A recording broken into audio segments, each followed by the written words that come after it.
Olá, pessoal.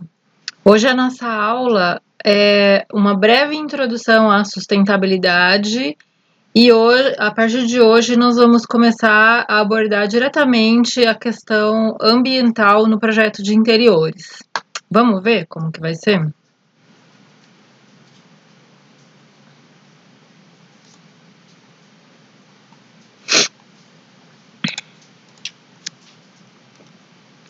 Então, para a gente começar, vamos tentar pensar um pouco nesse conceito de sustentabilidade, né? O que que é sustentabilidade para vocês, né?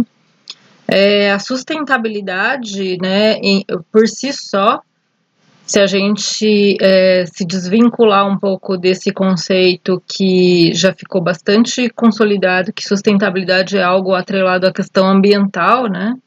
Sustentabilidade não quer dizer mais do que manter uma situação, né? E inclusive uma situação ruim, né? Uma situação que ambientalmente possa não ser tão positiva, né? Ou que socialmente possa não ser tão positiva, a sustentabilidade por si só, né, quer dizer a manutenção de uma condição existente, né?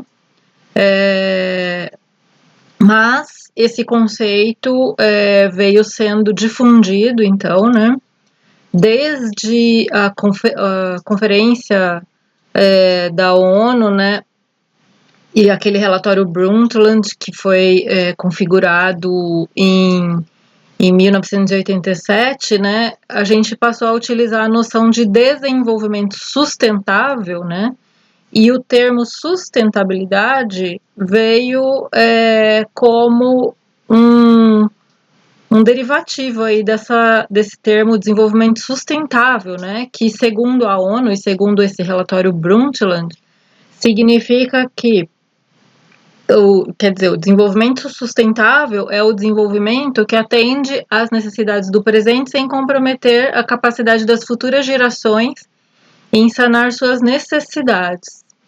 Se a gente for pensar sobre isso, né, assim, esse desenvolvimento sustentável, esse conceito de desenvolvimento sustentável, ele é um tanto quanto impreciso, né, porque quando a gente pensa, então, que ele é o desenvolvimento que atende às necessidades do presente, né? Sem comprometer a capacidade das futuras gerações em sanar suas necessidades, a gente não sabe quais são as necessidades das gerações futuras, né? Mas provavelmente o que esse relatório, o que essa definição do relatório Brundtland aborda é aí na questão de manutenibilidade dos recursos naturais existentes no planeta Terra e da condição de vida proporcionada pelo planeta Terra, né? Que tem uma atmosfera, que tem uma temperatura onde os seres vivos podem se desenvolver, né? E atingir a vida que a gente conhece hoje na Terra, né? Mas de certa forma, é um conceito genérico, né? Bastante genérico e muito impreciso, né? Que inclusive aborda, né, essa questão das necessidades como se fosse uma coisa geracional, né? E não aborda isso de uma maneira política, né? Que coloque a situação, mesmo no nosso tempo presente, né, entre entre que tipo de necessidades são essas, né? E então, por exemplo, o hemisfério norte tem um tipo de necessidade, um tipo de consumo, e o hemisfério sul outro, e aonde isso entra, né? Então, a gente poderia pensar nesse sentido, tá? Mas, quando a gente fala em sustentabilidade, a, a definição que a gente tem é que a sustentabilidade ela é baseada em 3 pilares principais, né? Que são o pilar social, o pilar ambiental e o pilar econômico, né? Então, quando a gente está falando em desenvolvimento sustentável ou em sustentabilidade aí, né, a gente não pode abrir mão da questão social, nem da questão econômica, que precisa ser factível, e nem da questão ambiental, né? E aí, dentro dessas 3 categorias, que são os 3 pilares principais, né, a gente pode aqui analisar, né, e elaborar categorias intermediárias, né, entre o ambiental e o social, por exemplo, né. O ambiente, ele precisa ter uma exploração, né, ou uma utilização de forma que ele seja capaz de se recuperar disso, né? Capaz de se recuperar da extração de matéria-prima ou da utilização, né, de todos os recursos ambientais, né, que seja suportável, né? Entre a questão ambiental e a questão econômica, né, precisa ter a viabilidade, né? Então, quando a gente está falando, às vezes, de sustentabilidade, a gente está pensando muito na lógica do sistema capitalista que a gente vive, né? Que a humanidade se utiliza para produzir e gerar riqueza e também concentração de riqueza, né? Então, entre o ambiental e o econômico, tem a questão da viabilidade, né? E entre o econômico e o social, né, tem a questão da equidade, né, que se busca, né, quando a gente está falando de sustentabilidade, um modo mais equitativo de distribuição de riquezas, embora quando se fala de sustentabilidade não se esteja questionando aí, né, a lógica da acumulação capitalista, né? Então, unindo esses 3 pilares da sustentabilidade, né, que juntos aí 2 a 2 vão formar esses 3 pontos que a gente falou aqui, a gente vai ter então o que se entende por sustentabilidade, né? E é uma visão sistêmica dentro da lógica do capitalismo. Se a gente for pensar, né, então, nas questões de sustentabilidade, quais seriam os principais temas hoje, né? Sem dúvida nenhuma, o grande tema relacionado à questão da sustentabilidade hoje são as mudanças climáticas, né? Porque esse tema, ele afeta diretamente ali os 3 pilares, né? Que afeta tanto a questão ambiental, porque coloca o meio ambiente em risco, né, de alteração desse equilíbrio que o meio ambiente tem, né, alterando esse equilíbrio ambiental, vai alterar diretamente todo o modo de produção, né, porque vai mexer diretamente com toda a lógica do funcionamento do sistema hoje, né, com fortes mudanças, né, tanto no regime de equilíbrio ambiental mesmo, das chuvas, né, das temperaturas, né, e do equilíbrio da vida do planeta, né, que, queira ou não, afeta também o equilíbrio dos recursos naturais, né, e isso tudo vai afetar diretamente, né, a questão social, né. Inclusive, um tema que se discute muito é a questão da justiça ambiental relacionada às mudanças climáticas, né? Porque as populações pobres, elas serão, com toda certeza, as populações mais afetadas pelas catástrofes ambientais, né? E pela alteração, né? Do modo de vida mesmo, né? Nas grandes cidades. Então, as áreas alagáveis, né? São essas populações que estão mais suscetíveis a viver nesse tipo de lugar, né? E em costas, né? Então, são essas populações que certamente vão ser as mais afetadas pelas mudanças climáticas, né? Mas também, além, né, desse grande tema aí, que são as mudanças climáticas, a gente pode pegar uma série de outros temas, né, que seriam, então, por exemplo, a utilização excessiva de recursos naturais, né, e um certo esgotamento aí, tanto de recursos não renováveis, quanto uma utilização acima da capacidade de regeneração dos recursos renováveis, né.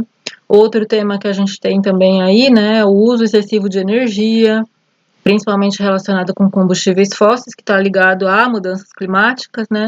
mas o uso excessivo de energia, quanto mais energia, né, o sistema precisa usar, né, para sua produção e para o seu funcionamento, maior é a demanda por energia, e mesmo que essa energia seja limpa, né, como a energia hidráulica, por exemplo, do Brasil é considerada, isso tem um impacto direto na vida das populações que são afetadas. Então, por exemplo, se a gente for ver, né, Belo Monte, lá no Rio Xingu, né, essa semana saiu uma reportagem dizendo que eles precisam controlar melhor a vazão lá daquela barragem de Belo Monte, porque está tendo um impacto ambiental violento, né, abaixo da represa, né, alterou completamente o equilíbrio ali dos ecossistemas, né, e as populações que são também afetadas, porque tem que sair dos seus lugares de origem e gera uma série de questões sociais gravíssimas, né, a implantação de uma usina hidrelétrica, por exemplo. Então, isso são questões, né, que são advindas aí da demanda do uso de energia, né, a demanda, o crescimento dessa demanda impacta diretamente na questão ambiental e social, né. Para a gente falar de sustentabilidade, a gente precisa, né, vocês estão vendo isso, como que é complexa essa questão, né, não é fácil de entender, precisa estudar, precisa conhecer o que é ciclo de vida, precisa entender o que é fluxo de materiais, precisa entender qual é a importância de saber, né, o que causa as mudanças climáticas, né, e o que são as consequências dessas mudanças, mas a gente vê, né, muita gente, assim, principalmente no mercado, se apropriando, né, dessa questão da sustentabilidade para fazer um marketing, né, para amplificar aí sua comunicação, né, para aumentar vendas, né, e muitas vezes, né, tal postura, na verdade, ela tem alguma coisa que até poderia ser atrelada à sustentabilidade, mas ela está muito longe de ser uma postura efetiva de sustentabilidade, né, e isso tem um nome, né, a gente pode chamar de greenwashing, né? Greenwashing quer dizer aquela sustentabilidade que é fajuta, né? Só é marqueteira, só é de aparência, né? Mas no fundo ela não é nada sustentável, né? Então essa imagenzinha aqui, ela representa bastante bem esse conceito, né? Uma baita de uma refinaria emitindo CO2 para a atmosfera como nada nesse mundo, né? Mas tá aqui verdinho com florzinhas, né? Simbolizando esse verde de mentira, né? O greenwashing, né? E é só na indústria que a gente vê isso, no comércio? Não, né? A gente, na verdade, não consegue avaliar, né, a questão da sustentabilidade com uma simples olhada ou com algo que a gente entenda que parece ser sustentável, né? Então, por exemplo, esse exemplo aqui que eu já dei para vocês 1000 vezes. Telha de resto de embalagem PET ou de resto de pasta de dente, né? Será que é viável a gente transformar esses restos de embalagem em telhas que vão ficar expostas às intempéries, sol e chuva, e que daqui pouco tempo estarão degradadas e não vão servir mais para o uso que a gente reinventou para elas, né? Ou então esse telhado, né? Reutiliza a garrafa PET, né? Só que o PET, ele é um material que ele não resiste a sol e chuva, né? Às intempéries, ele não resiste bem, né? É um material que vai ficando ressecado e quebradiço, né? E dali mais um tempo vai ter que tirar isso e vai virar um resíduo, né? Então, talvez, será que não teria sido melhor já mandar isso aqui logo para uma reciclagem, né? Para virar embalagem plástica, ou sei lá, já que já extraiu, né? Lá das reservas de recursos naturais, né? E a energia solar, né? A energia solar a produção desses painéis fotovoltaicos, ele gera um impacto ambiental que não é pequeno, né? Então, tem diversos estudos que tentam calcular, né, qual é, na verdade, o benefício, né, em termos da implantação desses geradores fotovoltaicos em relação ao impacto ambiental que a produção deles causa. Então, calcular o ciclo de vida desses geradores, né? Mas eles são uma alternativa muito viável ainda, né? Quando a gente pensa, né, então, por exemplo, o bambu é um recurso altamente renovável, né? Ele é uma espécie que nasce e cresce muito fácil e rápido nos climas tropicais, né?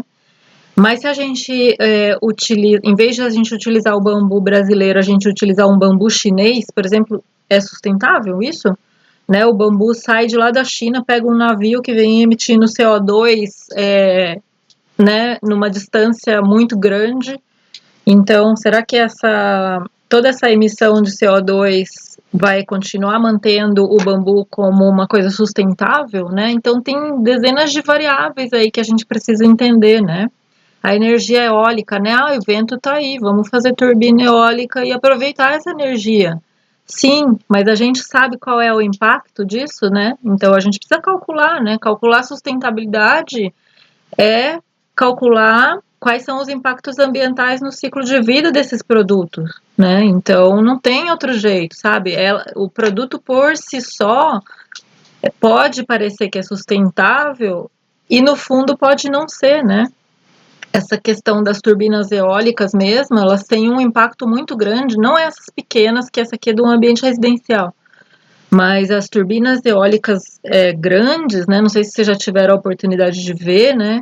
Eu já vi tanto a turbina, assim, numa usina eólica em funcionamento, mesmo no norte de Minas tem, né? Mas eu já vi também passando em São Paulo, né? Então, eles fecham a Avenida Bandeirantes e de madrugada, né? Para aquele caminhão gigantesco carregar uma pá daquelas turbinas, né? E quando essas pás, elas quebram, né?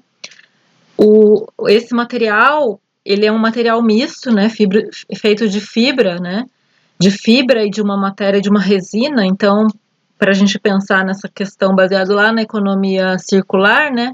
Esses materiais que são fibras misturados com resina, a gente faz o que com eles depois, né? Não dá para reciclar, né? É uma mistura de materiais.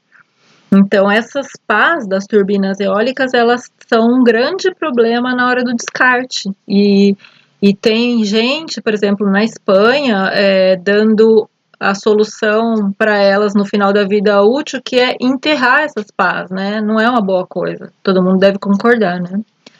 E a vegetação, e a madeira, por exemplo. Madeira é um recurso renovável, né? A madeira nasce, cresce, resgata CO2 da atmosfera, né?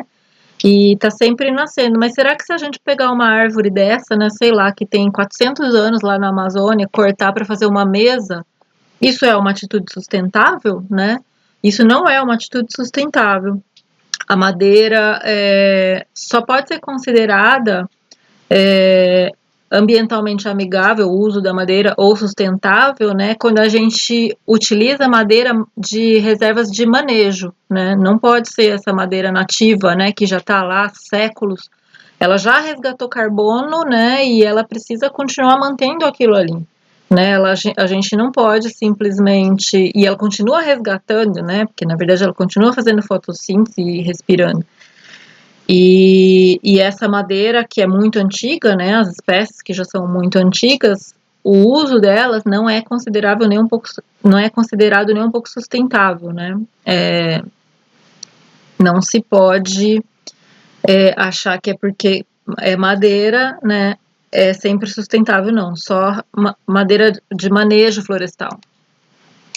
E aqui, né, quando a gente olha essas tipologias arquitetônicas, então, a gente, a princípio, será que é fácil a gente dizer qual dessas edificações é a mais sustentável? Né? Ah, acho que é essa aqui, né? Olha, baixo impacto, os materiais naturais. Pode até ser, né? Pode até ser, mas sem a gente entender como, da onde vieram esses materiais, como isso foi feito, a gente não consegue afirmar nada sobre essas edificações todas e compará-las em relação ao seu processo, né, e ao seu ciclo de vida. A gente precisa analisar o ciclo de vida de cada uma delas para entender se de fato ali tem sustentabilidade ou é apenas uma fantasia, né? para a gente ter uma noção, né, existe um certo parâmetro, assim, né, para considerar, então, algo que seja realmente sustentável. O Daly, Herman Daly, que foi um economista bastante ligado a essa questão da sustentabilidade, ele definiu 3 regras, né? A primeira delas é assim, ó, que os recursos renováveis, os peixes, o solo, a água subterrânea, devem ser utilizados a uma taxa inferior à capacidade de regeneração do recurso. Então, a gente precisa utilizar menos do que o recurso consegue se recompor, né? Será que a gente está fazendo isso, né? Não sei se em todas as situações, acho que não, né? A segunda regra é: a utilização dos recursos não renováveis, como minerais e combustíveis fósseis, deve ser inferior à taxa de sua substituição por recursos renováveis. A gente está conseguindo substituir o petróleo, né, como fonte energética na nossa economia, né, na mesma velocidade que a gente está conseguindo gerar outros tipos de energia. Talvez a gente esteja no caminho, mas a gente não chegou lá com toda certeza, né? Senão a gente não estaria emitindo CO2 a essa proporção na atmosfera, né? E a gente precisa urgentemente disso, né? E a terceira, né? A poluição e os resíduos não devem ser emitidos mais rapidamente do que os sistemas naturais possam absorvê-los, reciclá-los ou torná-los inofensivos, né? Então, a nossa condição hoje, né, enquanto a humanidade que vive num sistema de produção que segue o modo capitalista, não é de sustentabilidade, né? A gente polui mais do que os sistemas conseguem se regenerar, né? A gente não consegue criar fontes de energia renováveis na mesma proporção que a gente usa o petróleo, né? E que a gente pode abandonar o uso do petróleo. E a exploração de recursos naturais não vem sendo na mesma proporção de regeneração desses sistemas, né? Mas a gente precisa ter uma forma de calcular isso, né? Então a gente precisa entender como que a sustentabilidade pode ser medida. Uma dessas formas é a análise do ciclo de vida, a avaliação do ciclo de vida, que vocês já entenderam como funciona, né? E que tem todas aquelas etapas lá. Mas uma outra, né, que a gente pode também mostrar aqui, existem outras ainda, tá? Eu não vou trazer aqui porque eu acho que a título de conhecimento, mas, né, a gente precisa principalmente entender o que é essa pegada ecológica, né? A pegada ecológica, ela é uma medida mesmo, né, da quantidade de terra, né, que pode ser, na verdade, um indivíduo, uma região ou um planeta precisa, né, para manter o nível de consumo que ele atualmente exerce, né? Então, o consumo de serviços ecológicos, lembram do lado dos serviços ecológicos, né, que são aqueles serviços ambientais, né, a purificação do ar, a purificação da água, né, depois a gente vai todos esses aspectos, eles são utilizados para calcular essa pegada ecológica, né? A quantidade de consumo, né, de comida, né, o que a gente consome para construir moradias, energia, transporte, tudo isso, né, plantações, né, coisas que requerem o uso da terra, né? E isso é calculado, então, em quantidade de terra equivalente que a gente precisaria para compensar o que está sendo consumido. E é daí, desse conceito de pegada ecológica, que vem aquela ideia, aquela frase, né, que acho que todo mundo já ouviu, de quantas terras precisaríamos se a humanidade toda consumisse o que os Estados Unidos consomem, né, que são, sei lá, 3, 4, 5 planetas Terra, né. Porque a pegada ecológica lá dos Estados Unidos, a gente vai ver logo em seguida, mas de outros países também, ela é muito mais alta do que ele consegue prover, né?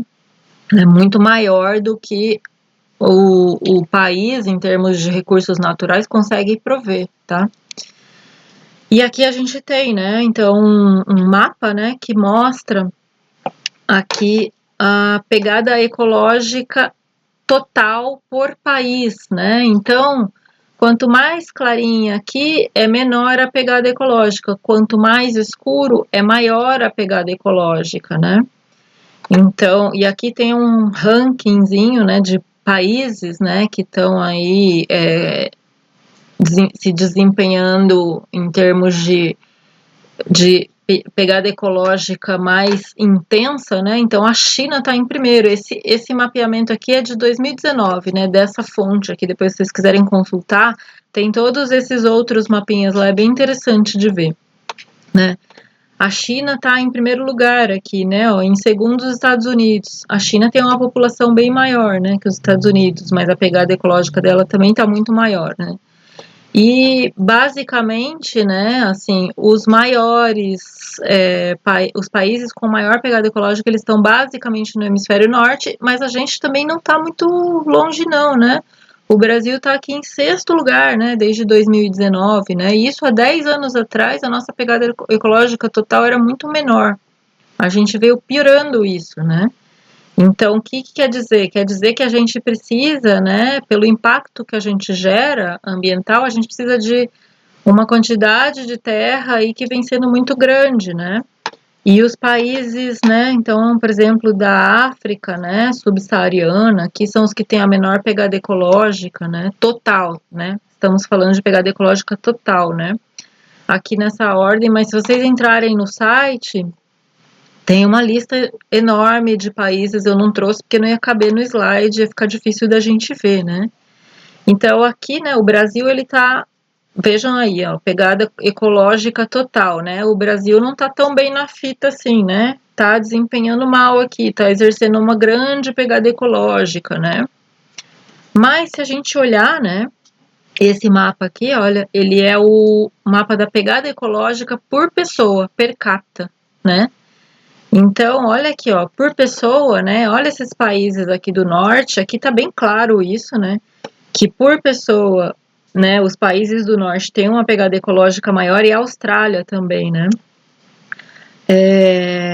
E esses países aqui, né, que são os países pobres, né, que já foram chamados de países em desenvolvimento, subdesenvolvidos também, né, que são os países do hemisfério sul, né?